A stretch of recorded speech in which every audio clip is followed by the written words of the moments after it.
talaga. Maganda na po ang aming tinatapakan. Di po katulad nung araw, sobrang putik. Pero ngayon po, lahat po nakikita naman ninyo, simentado. Ang ganda po, nanamit po ng aming mga patilyo. Batilyo po tawag sa kanila.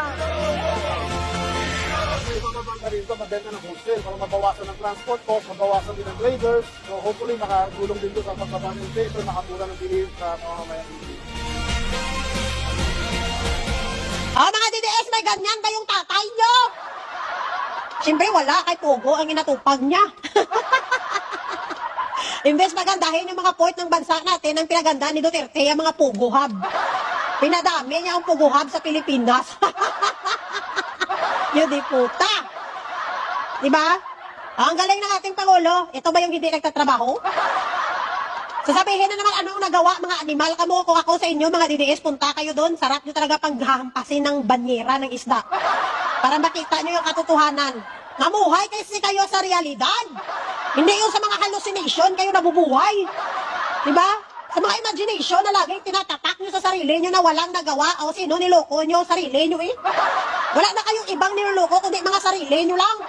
Kasi alam nyo na may nagagawa pero pilit nyong minamali at pilit nyong hindi pinapaniwalaan. Bakit? Kasi sasama ang loob nyo. Kasi yun yung mga bagay na hindi nagawa ng tatay nyo. Ay imbes na pagandahin, taunlarin, gawing moderno ang mga port ng Pilipinas, ng mga kababayan nating mangingisda, ang ginawa ni Duterte, inuna niya yung mga pugo kung paano dumami. Kung paano dumami ang pugo hub sa Pilipinas, na halos punuin niya na ang Luzon sa pugo hub. Kaya nga si Roque, sa sobrang kasakiman, ayun, nag-land grab. Naging land grabber si Roque para tayuan din ng pugo hub. Diba? Ito yung Pangulo natin na hindi talaga iniiwan ng ating mga kababayang mangingisda. Hindi lang po mangingisda, pati po ang ating mga kababayang magsasaka. Kung mapanood mo lahat ng mga video ng Pangulo, makita mo yung mga reaksyon ng mga tao, talagang masayang-masaya sila. Yung mga DDS na niya hindi natuwa. Amot na ni sila kaklase ka mga nilalang ini. Ano klase ng mga tinuga ini na sa tuwing may ginagawang proyekto ang Pangulo na napapakinabangan ng mga Pilipino, ng sambayan ng Pilipino, kinakagalit nila. Hindi sila natutuwa, nadidisappoint sila.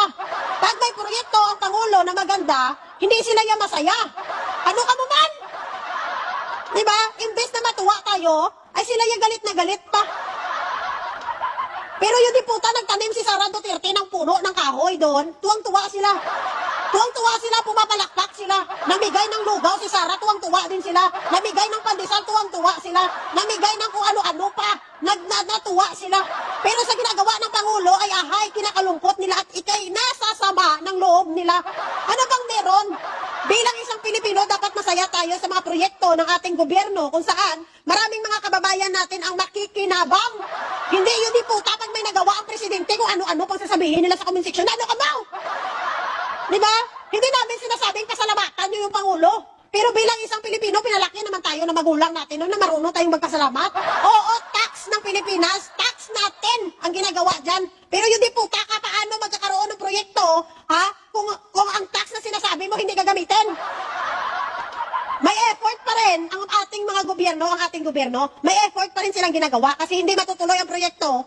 No, kahit magbayad pa tayo ng mga bayad ng tax, kung hindi nila gagawin ang kanilang trabaho, sa tingin mo may proyekto na mangyayari? Siyempre wala. May effort pa rin ang gobyerno, ang Pangulo, may effort pa rin siya kahit anong sabihin ninyo. Hindi kayo sasabihin niya, ay, pera naman ang taong bayan yan, bakit kami magpasalamat? Ay, animal kayo, huwag kayo magpasalamat. Hindi naman kayo sinabihan na magpasalamat kayo. Ang amin lang sana matuwa kayo. Matuwa kayo sa mga bagay na nagagawa at napapakinabangan ng ating mga kababayan. Hindi kayo kinakagalit yung mga animal kamo. Kahit ka sa lugar nyo na mismo tinayo yan eh. Mas malungkot pa rin kayo. Ay, nagkainano ka mo. Kahit hindi mo man gusto ang Pangulo, kung may nagawa, nakabutihan, palakpakan! Hindi kayo sasama ang loob ng mga animal kamo.